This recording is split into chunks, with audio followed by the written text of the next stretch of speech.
Hello everyone. Welcome to the first of our online assemblies for 2022, Is Context Only Half the Work? I'm Emma Underhill, the Director at Up Projects. I'm a white woman with blonde shoulder-length hair and I'm wearing blue glasses and a black shirt with little flowers on it. I go by the pronouns she, her. Taking place between March and November 2022, Constellations Assemblies are a series of free online events open for anyone to attend who is active or interested in the expanded field of public art. And by expanded field, we mean the work that it happens at the intersection of contemporary art and culture, social practice, and the public realm.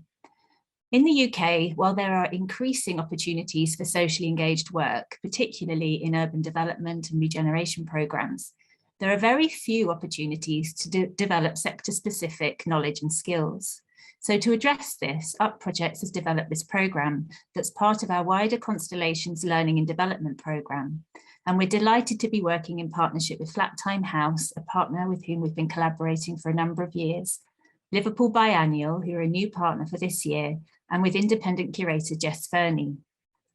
The programme of 6 events will explore lines of inquiry that we feel are most vital for the sector to pursue right now.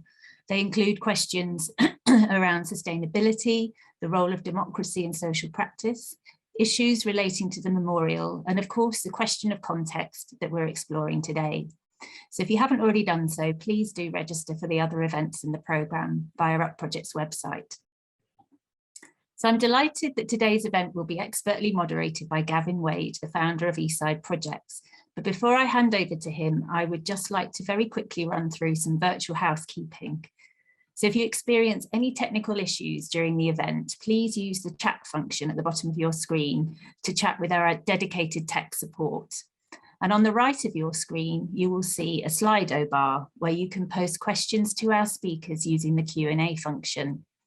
You can feel free to write your name, as Slido uses anonymous as a default.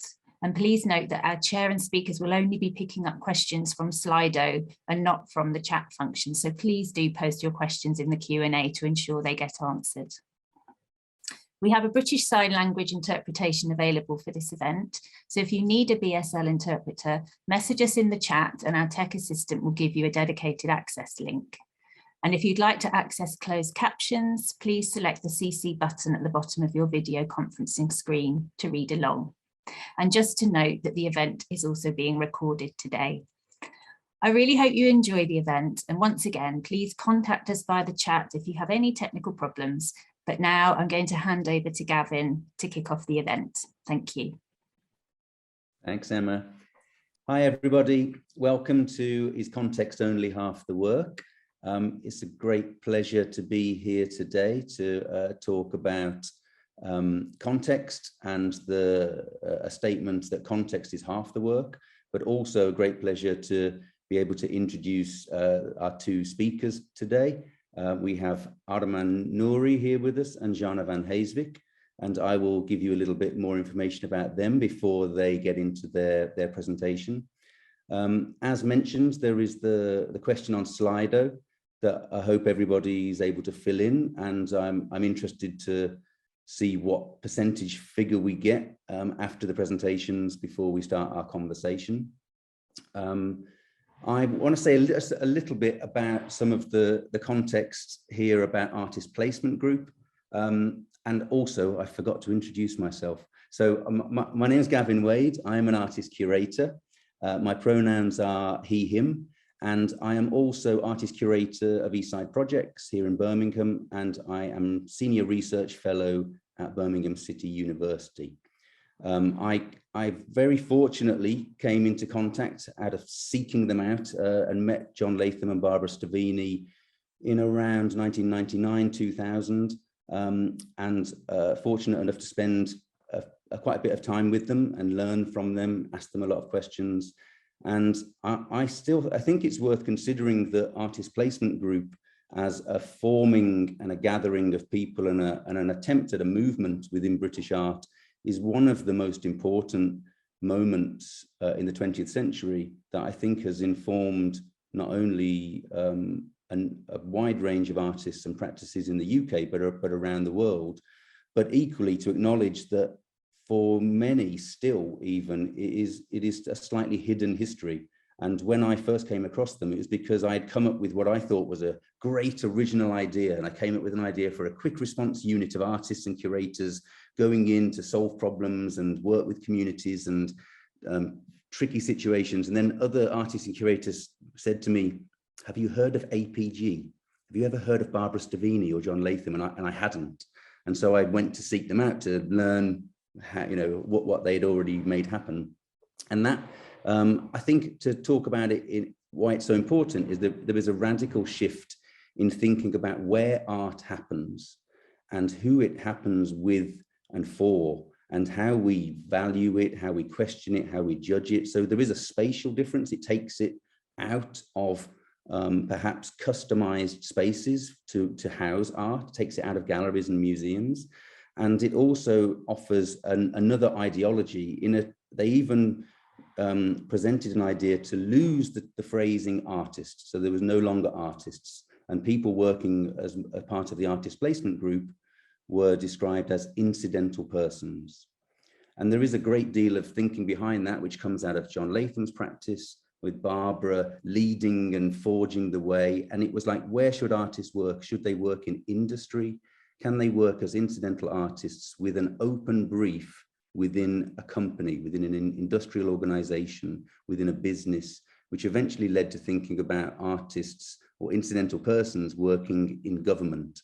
How can incidental persons be a positive impact on any type of activity happening in the world? In a way, it's a very wide-ranging, big prompt. And part of that prompt is the fact that context is half the work, which I've been able to use as a teaching tool, as an approach to building an art organization, for public realm projects, for development projects, for just the way that we think about art. I wanted to mention a project that I'm working on at the moment here in Birmingham for the Commonwealth Games programme with Amy Lamb and John McCurley. We just did a talk recently, and it was called Typhoo and Cadbury's is Half the Work.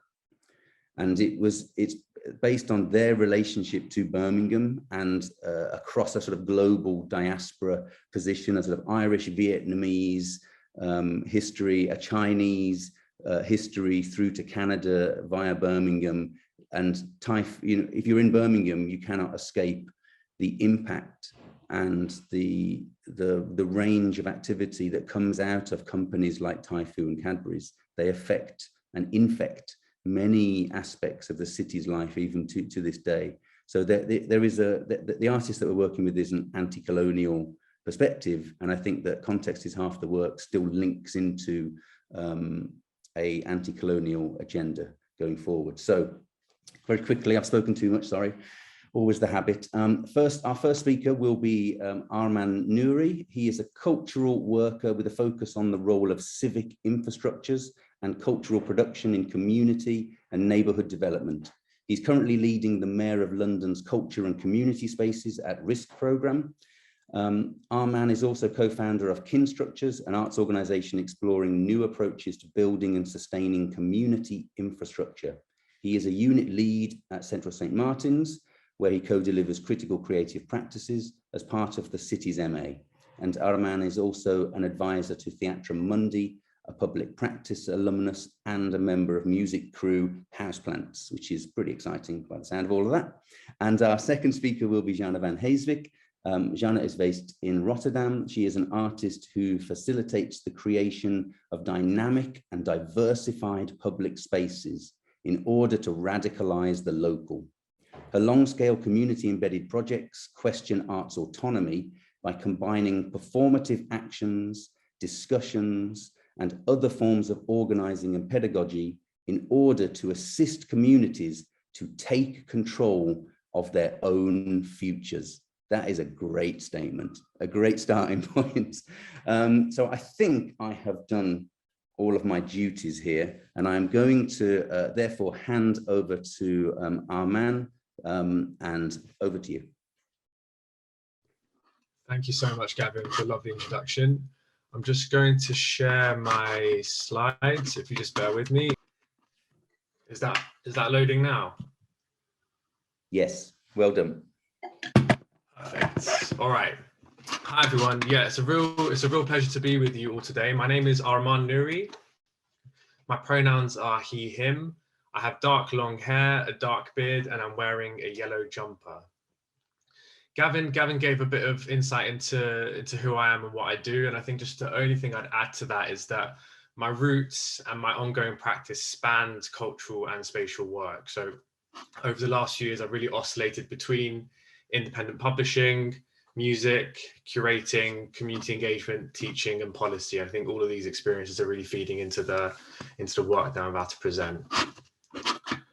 So, as the lead of the Mayor of London's Culture and Community Spaces at Risk programme, I'm part of a team safeguarding and supporting the city's culture and community spaces.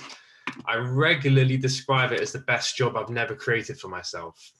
Though it's a small programme, it gets down and dirty with the legislative, organisational and structural issues culture and community organisations are facing across the city. And we see the positive impact of our work almost daily, which for those of you who know the public sector will know is a blessing. But today I'm here to talk about the other half of my week with Kinstructures, an organisation I co-founded in the last couple of years with my creative partner and comrade Kwame Lowe.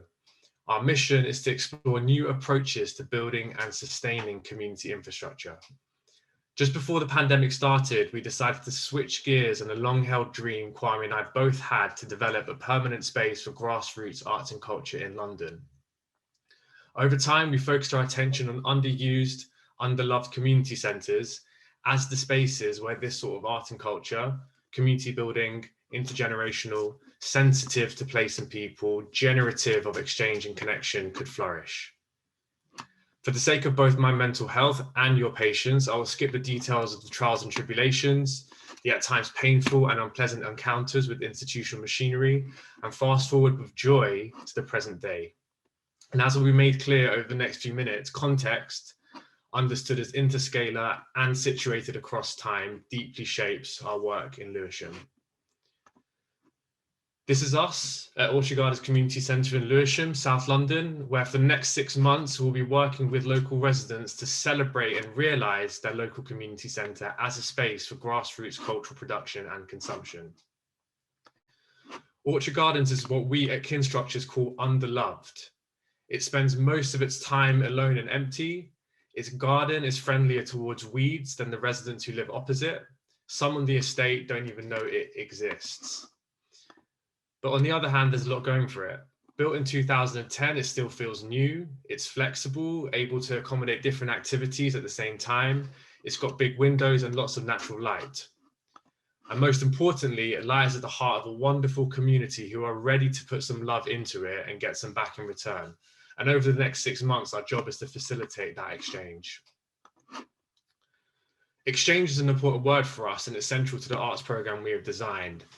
6 artists working across 6 mediums, photography, music, movement, food, spoken and written word, have been commissioned to work with residents and produce artworks. Though the artistic production is entirely for residents, the works will be shown to the wider community later on in the programme.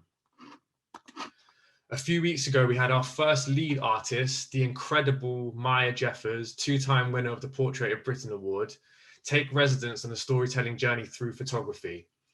On this particular day, the participating residents, majority of whom were young people aged between 8 to 13, were handed a disposable camera and a brief to document the things that caught their eye and help them tell a story about the neighbourhood. And it was perfect timing because the photos just got developed recently. They arrived in my inbox yesterday. And so here's a little sneak peek of what the kids produced.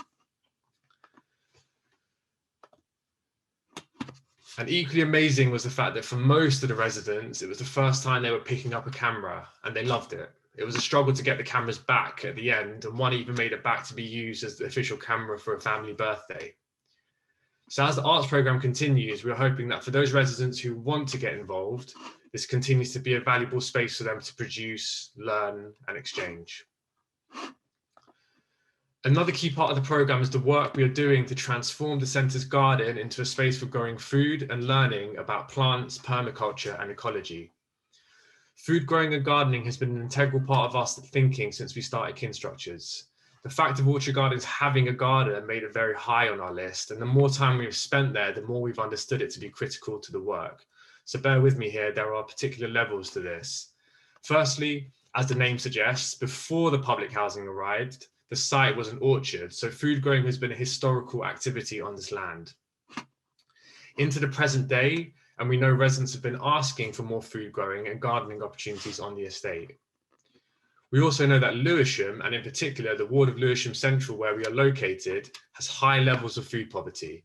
The community centre itself acts as a food bank for a number of the residents. And again, facing towards the future, we recognise food sovereignty and improved access to education about food, ecology and nature as fundamental to the just futures we want to help realise. And so for these reasons, we invited local gardener and food grower Ella Kafaji to work with residents and transform the garden. And we have planned it so that the first harvest falls in line with artist and cook Maya Magoga's residency at the space, whose practice centres food as a metaphor to address conversations around ecology, the geopolitical and ancestral ways of knowing. And for us, inclusion of food in the programme is really, really vital as it supports the minimum and maximum framework that we have adopted. Perhaps I'd like to dive into more detail when we have the conversation, but to summarise, you can't create change on an empty stomach. We need food to sustain, to plan, to imagine.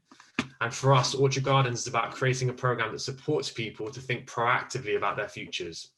And food is very much the starting point. For Kinstructures, Orchard Gardens is the beginning. We are looking ahead to 2050, knowing that physical space and resources are essential ingredients for communities seeking to determine their own just futures. We are recognising that some groups have been and continue to be underserved by enduring structures of power. And so our work centres these communities in the knowledge that their empowerment is crucial for the creation of a just world. As I hope has been made clear, an understanding of, or at the very least an attempt to understand the context and negotiate it run through every scale of this work. The context is the underloved community centres across the country. It's the history of the land and the empty garden. It's the chit chat by the front door that shapes the detail of the arts programme. It's the future reality and necessary drive towards a smart green revolution that Carlota Perez speaks so beautifully about. And a tiny anecdote to end on. For the residents who joined us last month at our first community meal, it was the first time ever they had eaten food cooked in the centre's kitchen. In the 12 years of its existence, the purpose-built kitchen had never been used to cook food. Let me say that again. In the 12 years of its existence, the kitchen had never been used to cook food. So on that Saturday, 30 residents of all ages joined us to eat some homemade vegetarian chili and drink some mint tea. And my words will never do justice to the energy and vibrations of that day. The love was most certainly about. Thank you for listening.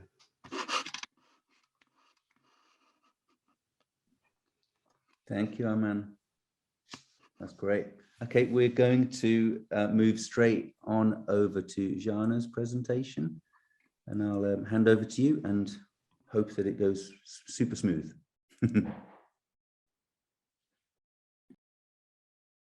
Oh, you just need to unmute.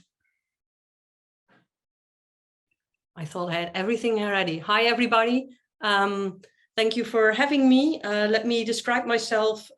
First, I am a white European woman with blonde hair and blue eyes full of water, and I tend to smile. I'm wearing a white woolen jumper, and I'm actually at home in self-isolation because of COVID. In the introduction, it says already a little bit about my work, and I want to give you a little bit more thoughts to that, and then I switch over to the presentation. Today's volatile political, social, and environmental climate around the globe asks us, all of us, to call upon any and all of us and strategies to imagine a more equitable collective future. Our immediate environment has been for a long time under the pressure of globalization and its continued crises. More and more people feel left out of the way that their daily environment is shaped, formed, governed, and financed. And this quite often leads to a serious disconnect between people's institutions and governments. To me, The investigative and explorative qualities of the arts should serve a process in which we can collectively learn how we can engage and act upon the world in order to renegotiate the conditions of our existence. In my work, I always question the ways in which we can not only take matters into our own hands in relation to the future of our areas, but how we can collectively try to imagine futures that are more just and that include more of our narratives and histories and herstories than at present. The projects are contextual fields of interactions, circumscribed by questions around how can we shape the place we live in? How can we find ways in which we want to live together in this rapidly changing world? And how can we get grip on the process of design, regulation, policy making, and how people can join and influence these processes? How can people have their say and take responsibility? And to me, these are political questions. They're also questions of the imaginary. They're questions of political imaginary.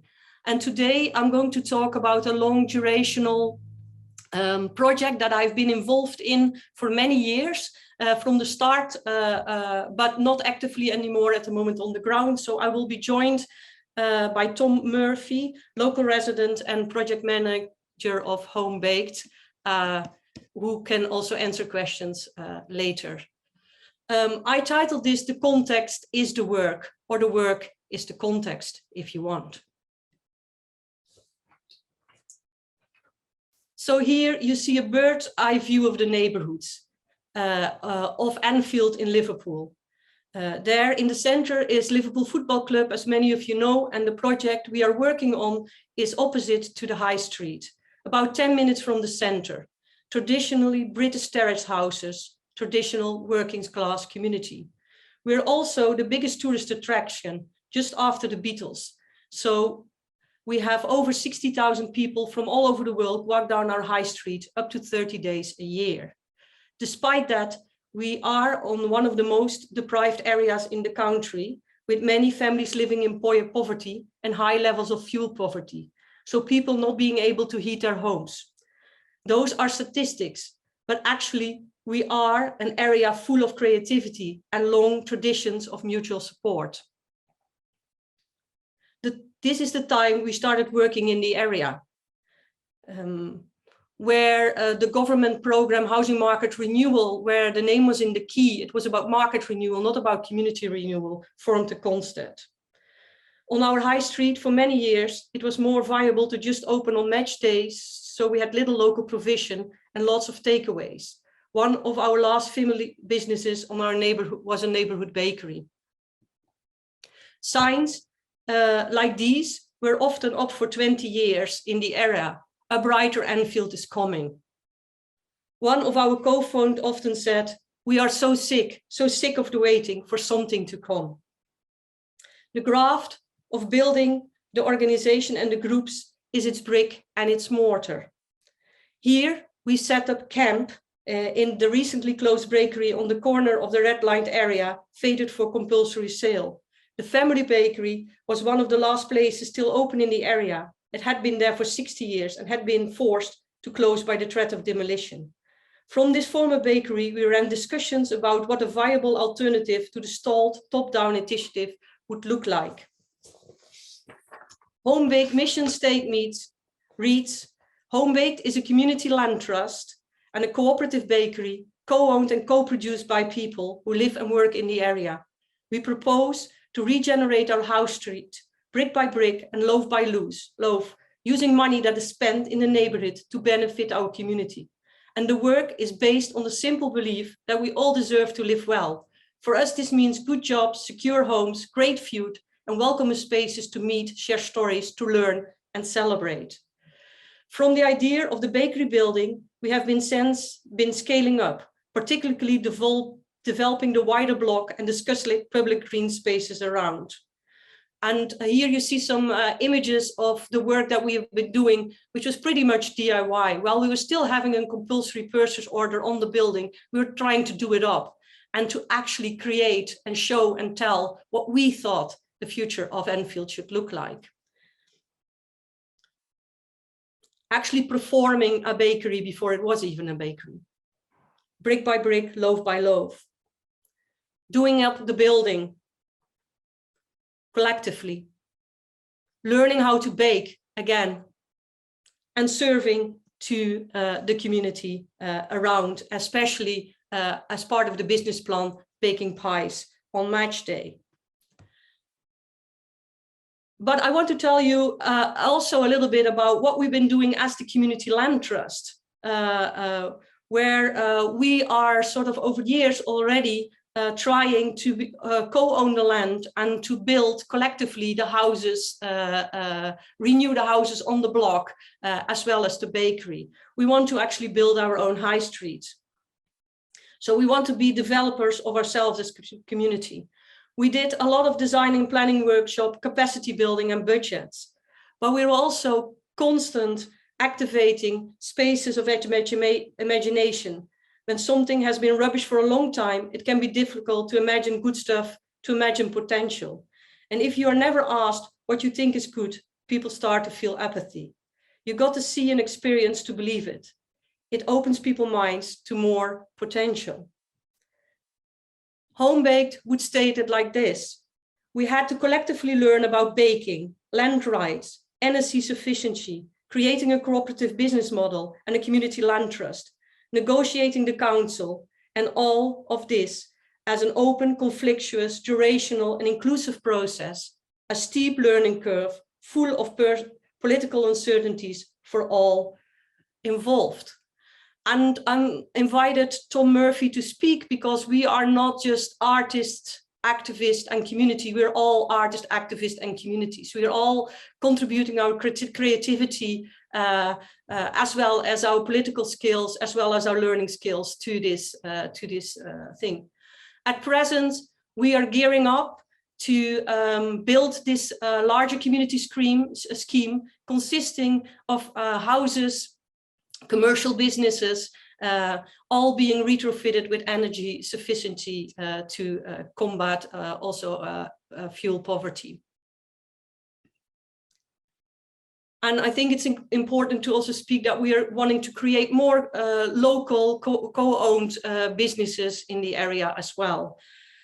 And we are gearing up to a community share offer and a sponsoring pledge to build this amazing community block in community co-ownership. And as we would say it, we don't want a piece of the pie, we want the whole fucking bakery. Excuse me for my words, but I think, Tom, you would want to say something about your ideas about this sign. Welcome, Tom.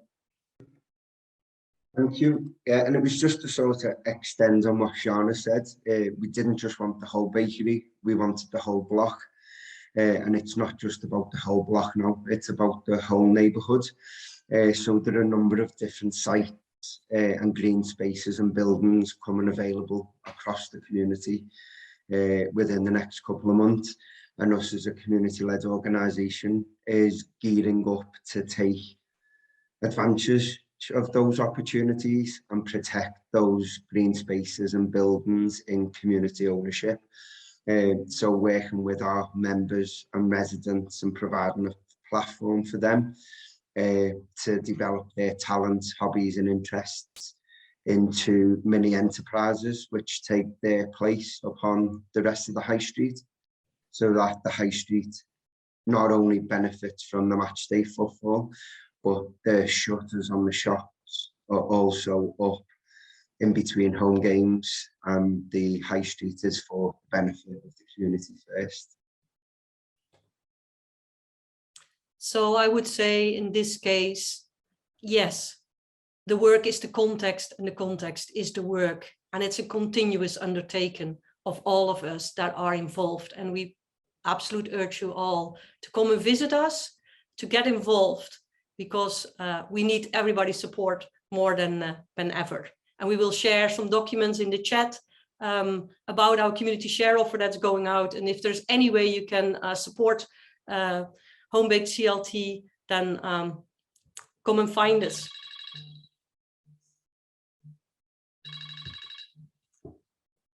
And this was 10 minutes. Great. Well done, Shana.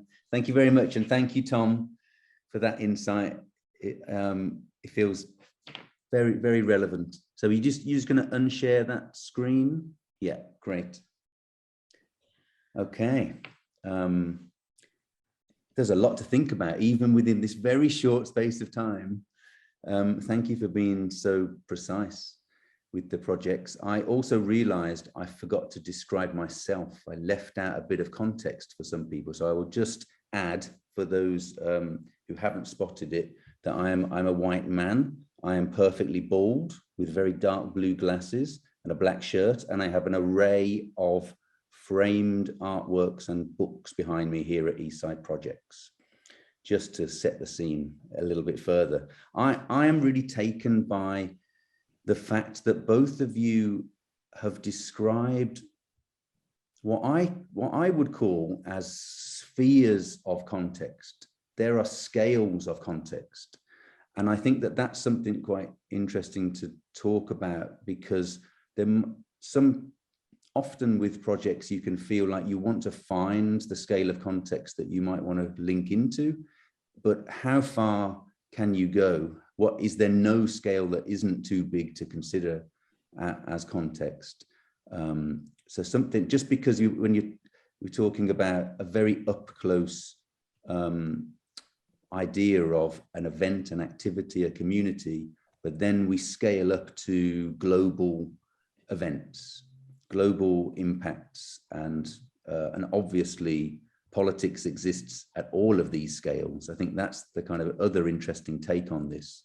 So I suppose I partly wanted to ask you both how you might, or do you actually use the term context when you're involved in these projects, or do you use other phrases that really are about context? Because it was a bit of what is the difference between the history of a site, because both of you mentioned precedents.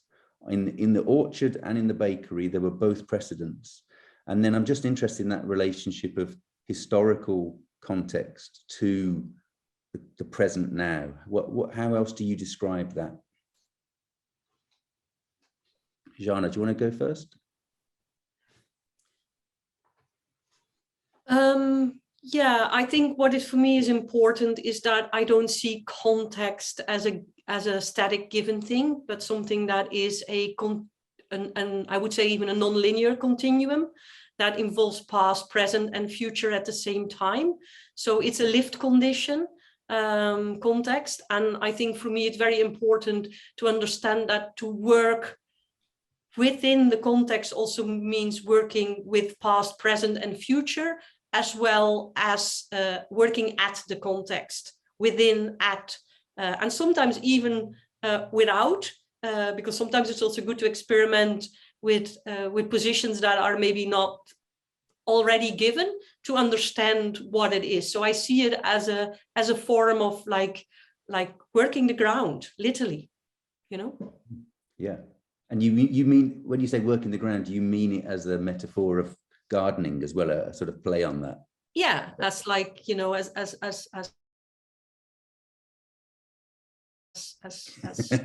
yeah, being in the mud, as working as in gardening, but also having your feet in the mud, as seeding, as growing, but also as tending or as stewarding. So like all the very many ways that belong to that. And I think we lost some, or I think in general, we lost some of the willingness to spend time with context that is not like in some kind of idea of like trying to get somewhere with it or to fix something, but to really spend time to work at it and to listen with it.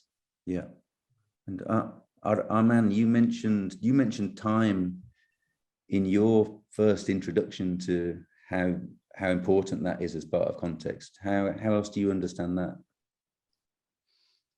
Yeah, time for me is key, and I think as I was doing some reading and research before this, I know that was a key pillar for APG as well, and a decision to move towards a different understanding of time, or rather a time based for these kind of work to evolve from, and that is always a tension in these projects, and it certainly has been already in the time that we've been doing it. mainly because of the time that it takes to build relationships, the time it takes for change to be delivered and created, and then how that kind of rubs up against the deadlines and timeframes that come with funding applications, with local authority processes. So a kind of constant mismatch, perhaps, in one's conception of time and how others view it, and but kind of needing to hold all of those in one place. So time is a really, really key aspect of it for us. And I think also, Gavin, just to kind of go back to one of your earlier comments around the scale of, or the kind of the variety of scales, for me, they all have to be understood in relation to each other. I think for this work, and I get the sense from Jean and Tom's work is similar. It started, the starting point is the locale, it's the community, it's the neighborhood, but that is always understood within a broader change, or within a broader attempt to change how regeneration or how development or how communities are formed and understood. So there's always a linking of everything together, which I find really important to maintain. Yeah, I'm going to ask you a question, Tom, because there was I think it was a really interesting, powerful statement, that idea of moving from the slice to the whole pie, to the whole bakery, to the block, to the neighborhood. And that actually, like that, we could use that as a metaphor to show the spheres of influence. You know, you can just look at what happens inside the shop, or you could look at what happens outside the shop. And then there's all those structures that sometimes you might think, I can't control this that's happening around me. And it sounds to me like you've chosen to control more of the conditions that are around you. How have you gone about doing that? I think it's, obviously, you've just got to be ambitious. So Anfield as a community has been victim, I would use the word, to be just too many unaspirational ideas, you know, both in local government, and obviously we've experienced, you know, the multiple failed regeneration schemes. So for us, it's been really important, and continues to be important, to try and sort of challenge back against that, and to try and bring a bit more, to bring that aspiration back into the community. And to do that, we've got to go bigger than our own community as well. So we're working at a regional scale, with a local enable hub called Breaking Ground. So what we're trying to do is support, to create the right conditions as a region to encourage more community-led housing and development as well. And that obviously feeds into our work, which we're doing at a national level with the National Community Land Trust Network too. So I think if you're trying to make real change on the ground, you've got to try and make sure some of the broken things at the top are fixed first, because it's ultimately then where you're going to get stuck. I agree. I mean, is that something, Jana and Armand, is that something that you think is one of the most valuable elements of this type of practice, in a way, as a practice, as an approach? That, because I was thinking about the fact you're talking about underserved communities, talking about deprived or unused facilities, opportunities are not there, not seen to be able to be taken. I'm just thinking about, is that the fact that you can start at that scale, but as Tom suggests, what you really want to do is change and inform, create a model to affect other scales. Is that something unique to a socially engaged art practice in this way, or is it a parallel to lots of other things that are happening? Yeah, just to jump in, I think it's definitely a parallel with any practice that's seeking to affect change in a progressive and more humane way. I think one of my favorite conversations I had when we were doing Kinstructs is with Imi, who runs Civic Square, and she was saying that she wishes that she'd get to a place where her work becomes redundant, because essentially the spaces and the services that she is seeking to provide are provided by other organizations, in the case of our conversation, the state and the public sector. Yeah. Now, I appreciate that comes from a particular perspective, and I appreciate others on this call might have a different understanding of the kind of the role of the state and the role of the local authority and the kind of provision. But certainly for Kwame and I at Kinstructures, we're really, really interested in the role of the state, in the role of the authority within these neighborhoods. And civic community centers were and continue to be in many cases publicly owned assets. So moving towards an understanding of how these spaces and how these services can be reformed through the existing mechanisms and organizations that exist. I think that for us is the end goal. We want to make ourselves redundant, ideally. Great. I mean, that I actually feel like I probably first learned that idea from you, Jana, that I sort of realized that you were trying to do that in your projects, like, and that statement about being part of a process of communities taking control of their own futures is a really clever way of saying it. But I noticed that, I mean, I actually met Jana in the late 90s and I began to see some of those practices, but that commitment where it's such a long-term project that you can fade away and go and do something else because you're not needed anymore. It feels like an amazing ambition. So I think that's a really great plan. Would you agree with that, or do you think I've got that a bit askew or wrong? A bit. Because I don't think it is about like and the way that I see it, let's say it is not about an artist doing a project and then fade away and the community taking it over. It is about like starting a collective work process from which we can build together. And at the moment that we are building together, certain skill sets might at certain moments in time more prevalent than others. And I think like this means that we have multiple ways in which people lead parts of the way, step up, carry it another way. Because like when we talk about the whole home-baked journey, we talk about 12 years now, Tom, probably maybe even more. And of course, like there are also a lot of frustration and happy moments, but also frustrated moments. And so people need to be able to move in and out of these processes also. So we should understand them as, I always call this, living entities, and where we try to work together to take these matters into our own hands. And this is not by the lead or by the conviction of one, but it's by the tremendous effort of all of us and what we can bring to the table. And I think that is super important. And that's also why I was very amendment Tom being here today, because he just recently took on the role of pushing this to the new phase. And right. As a local resident, stepping up after being involved for many years to now also take the responsibility to push the still horrendous conversations with the council. I can say it like that, I mean, this is recorded, Tom, but this impossible conversations with the council that now wants to charge us extra money for the land because of our own success, because we are good at adding value, so we can pay more for the land. It's unbelievable. So yeah, so I think for me, it is like, how can we create these structures that incite enough support, but enough care for self and community for it to become an entity that can sustain itself. And that needs a lot of different voices and a lot of different practices.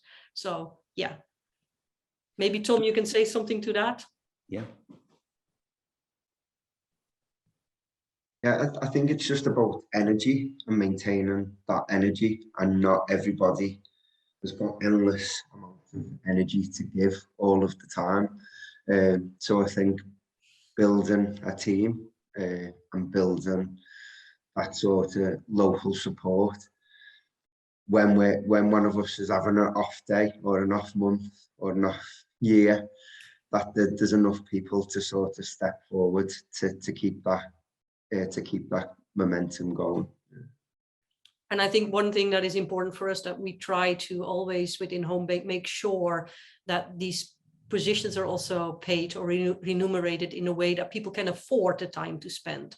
Because like we said before, like we speak in a system in which we have global conflict with very local specific ways in which that resonates. But like, you know, it's not only the right to housing, but it's also the right to be able to live well, to have food on the table, to have work.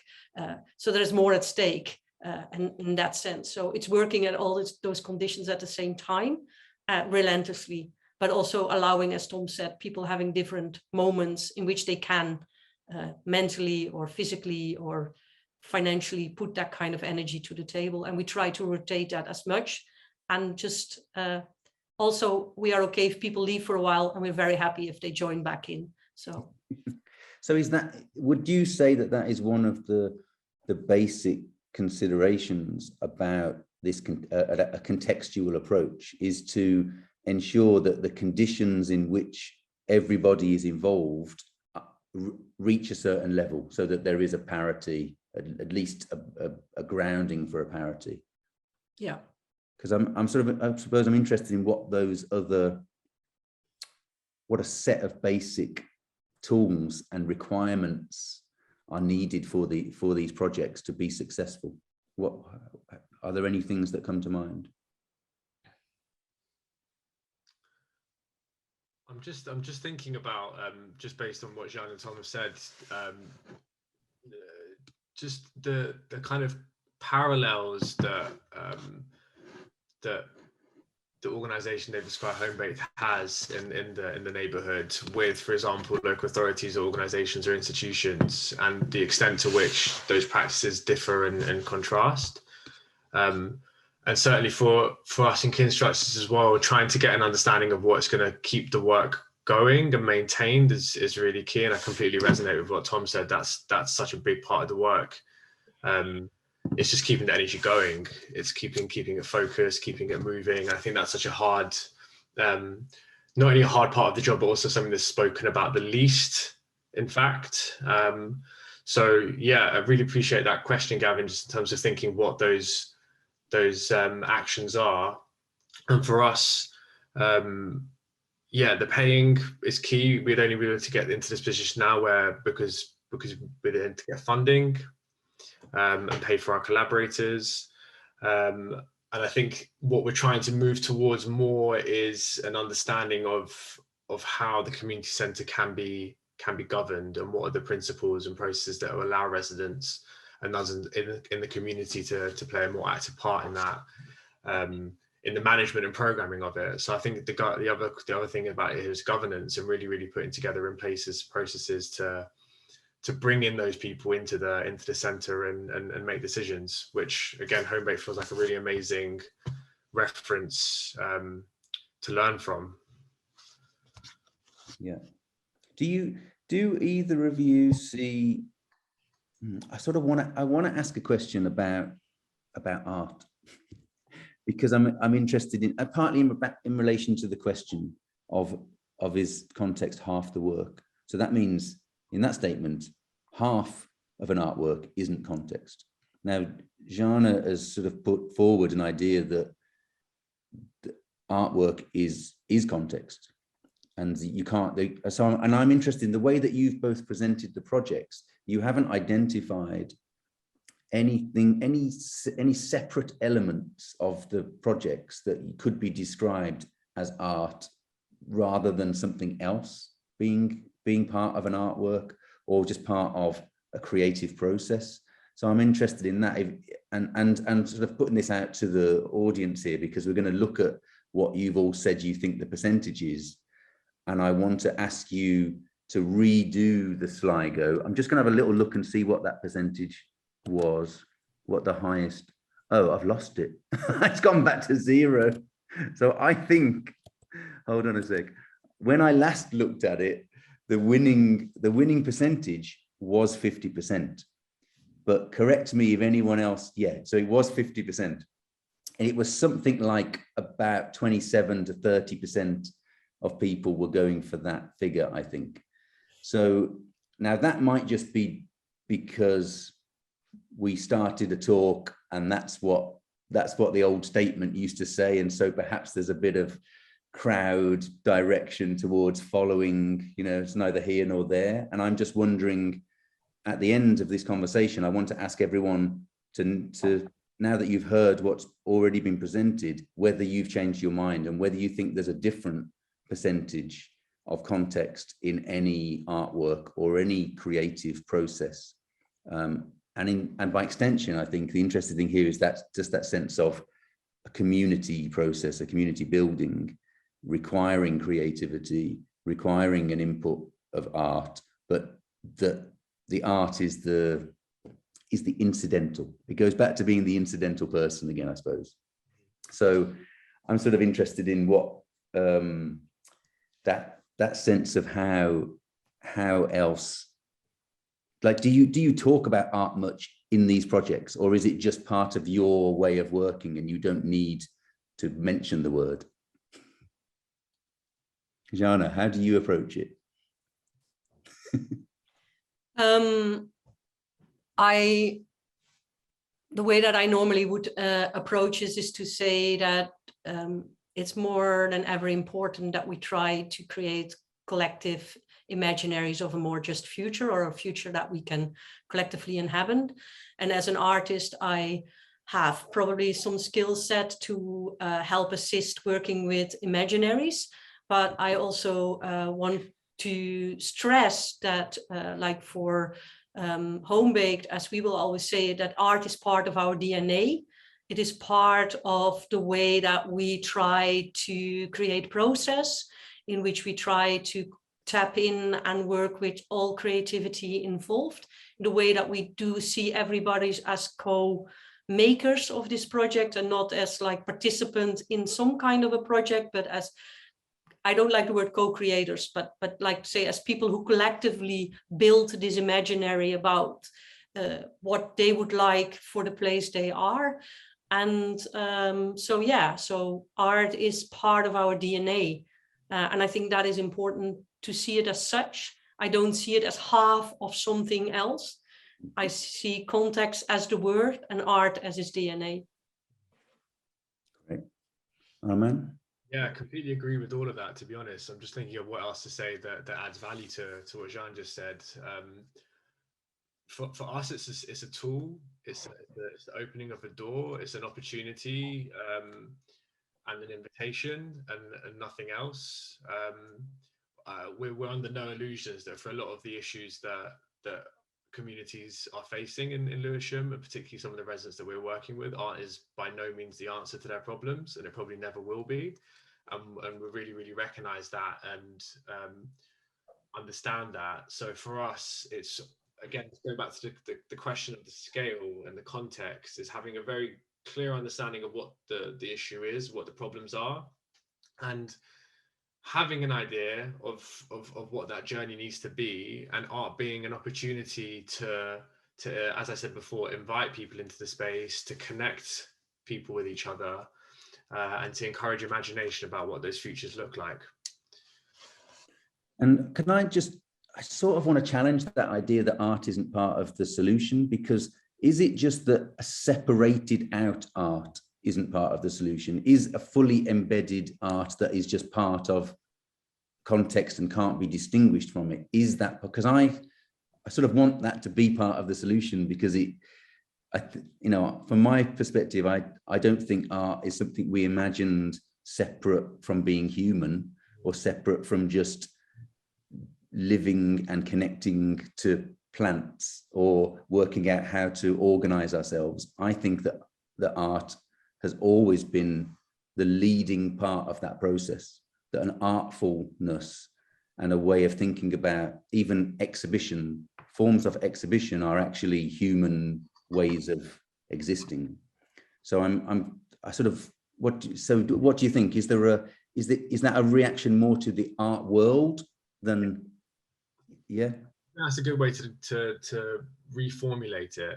And it just speaks to what I was talking about in my presentation about the kinds of art practices we're trying to encourage in the space, which, you know, we've described as grassroots, others might describe as community arts, but I think that set of values and principles which can act as the foundation and the container for that kind of art. I think that if we take with that into account, so intergenerational, sensitive to place and people, community building, I think with that definition in mind, then you're absolutely right, Gavin. It has to be and should be a part of people's lives and solutions. But yeah, I think perhaps in the way that it is predominantly practiced historically and continues to be in a range of organizations and institutions, not just in the UK obviously, but across the world, that sort of art has no relevance, no interest to me, and I'm sure many others.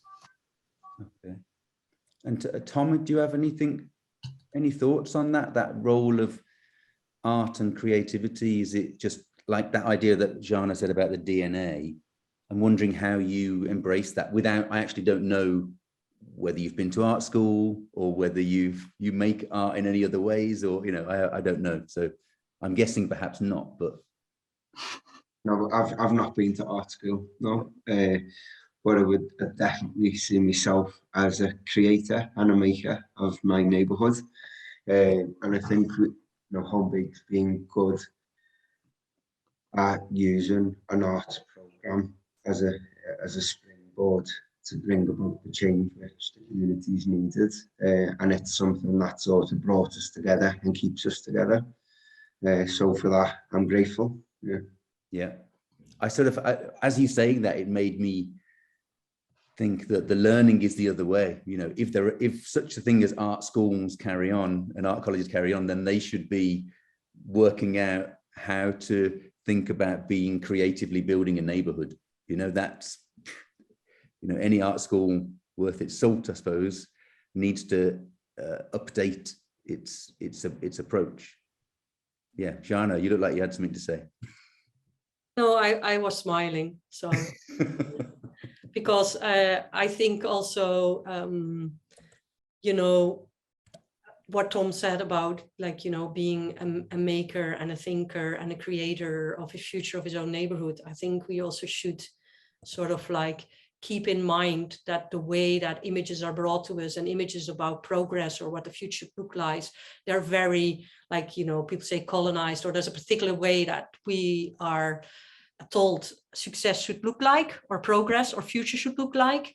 And I think, like, for us to work diligently together at creating other images or make and create other ways about how we think we want that future to look like, I think that's super important. And creativity is, like we say, also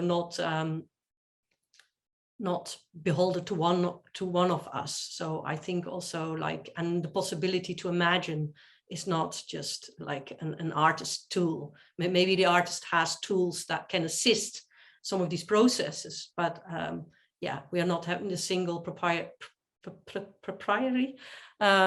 of imagination, and to me that makes it also so powerful. So yeah, that it is something to be shared, you know. Absolutely. Yeah.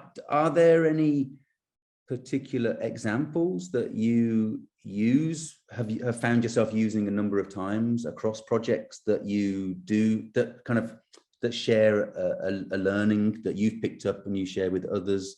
And it might, you know, just another example of something that's happened in the world, not necessarily an art project or I'm just interested in what you use as your to sort of measure your success against, measure yourself against.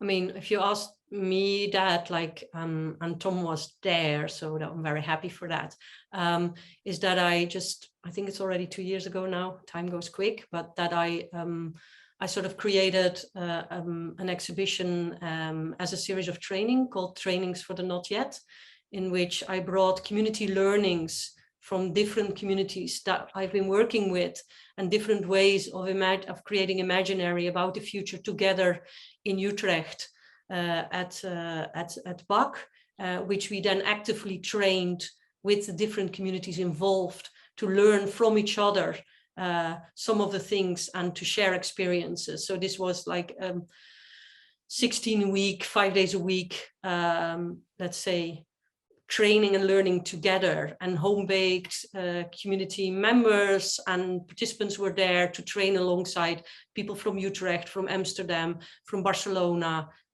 all dealing with like, I wouldn't say similar neighborhood situations, but with situations where they were both all fighting for affordable housing and livability for their communities.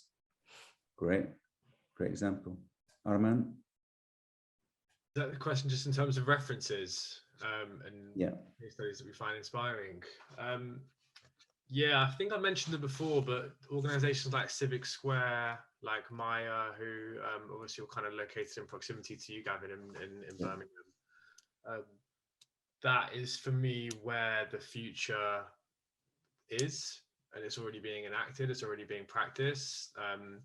And again, I think just to emphasize that future specifically in the UK context, because, you know, how we're speaking here might differ to someone speaking in other parts of Europe, other parts of South America, for example. It's all different. It can be very varied. But for me, just thinking about questions of space and power, thinking about the role of underrepresented groups, underserved groups in the city and in space, and specifically about the role of arts and culture. I think those organizations are really, really pushing it forward and doing the work now. So if you don't know them, I'd highly, highly encourage you to check them out. Great. Thanks very much. I'm just going to have a look at see where we're at with our percentages. Oh, that's very interesting. Okay, so we've had 28 contributions so far, and it's the two top numbers that are jumping around in between. I can see more of you filling it in right now as well. 100% is at the top at the moment with 26%, just dropping down 70%. Interesting, a battle between 70 and 80 and 100%. So that's, I mean, I suppose it's a crude mechanism to do it, but I just thought it's quite an interesting one to see how people do feel about that. And I just think there's been some great arguments from all of you that have supported that understanding of the relationship of context as being part of any creative process or art making. I'm just wondering, are there any questions that have come in from the audience that I don't actually know where to see them? I've just realized, but I can't see them on Sligo. There's quite a few that have come through. Have you seen them? Are they in the chat, or because I thought they were going somewhere else? Gavin, yes, you can go. Just click on the Q&A button on the top left. So it says polls on the top right, and then Q&A on the top left. Okay, sorry, that's one bit that I didn't know about. Okay, let's see. So, I think that's an interesting question. So the question is saying, I'd love to hear about how Kinstructures identifies these underused community spaces and begins negotiating the reuse or extension of these places. And I think that is something that we haven't really touched on. How do the projects begin? How do you find them? Yeah, happy to answer that. And I think also links into a couple other questions that have been asked about how local we are, which I think is also kind of banded into this, into my answer. So both Kwame and I are born and raised in London. Kwame himself is Lewisham born and raised, and he's done a lot of community and cultural work in the borough. And so for us, the starting point was we kind of developed a model. We wanted to pilot it, and that's essentially what we're doing at the moment. And so we needed to find somewhere to pilot it, and Lewisham, because of the experiences and conversations that Kwame had been having for many years, felt like the right place to focus to work. And also it's also Borough of Culture this year, so it felt like a good opportunity to kind of intersect with a few other conversations and movements taking place. In terms of the actual community centre, we had a few on our list that we found either just through walking around, desk-based research, or actually reaching out specifically to local authority and housing providers. And again, it was through a dialogue with one particular housing provider, Clarion, who we felt that it was a good centre to focus on for the purpose of this pilot. Long term, we're still seeking to get into a public sector space, into a Lewisham council owned space or another local authority. But it proved quite difficult to do that without having an initial kind of proof of concept, let's say. So that's the next step, is to start with this one and then move into a council owned space. Jana, how do you approach starting the projects and your relationship to being local or not local?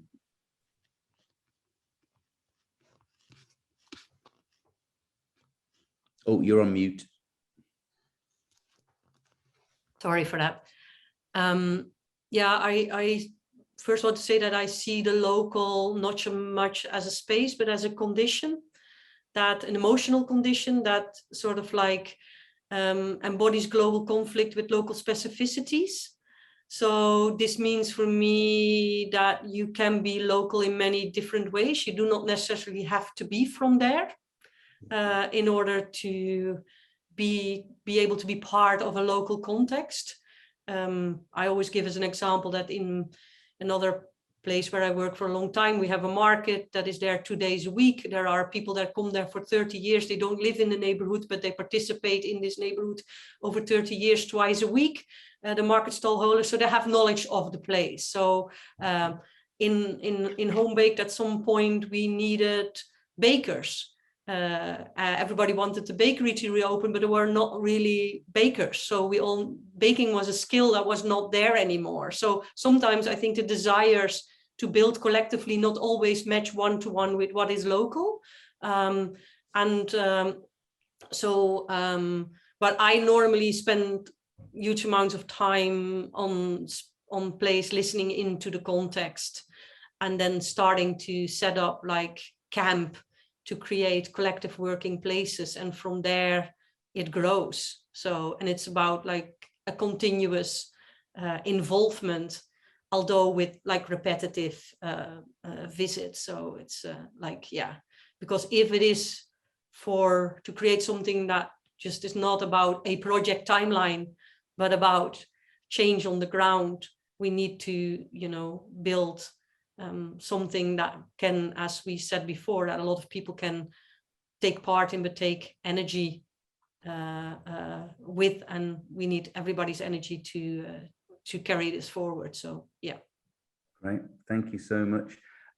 Thank you to Jana, to Arman, and to Tom. We have run out of time, and I guess it's a good thing that there's way too many areas for us to explore in this amount of time. Sorry that I didn't get to more questions, but I think that Arman in particular integrated some of the other questions into his answer, so well done for doing that.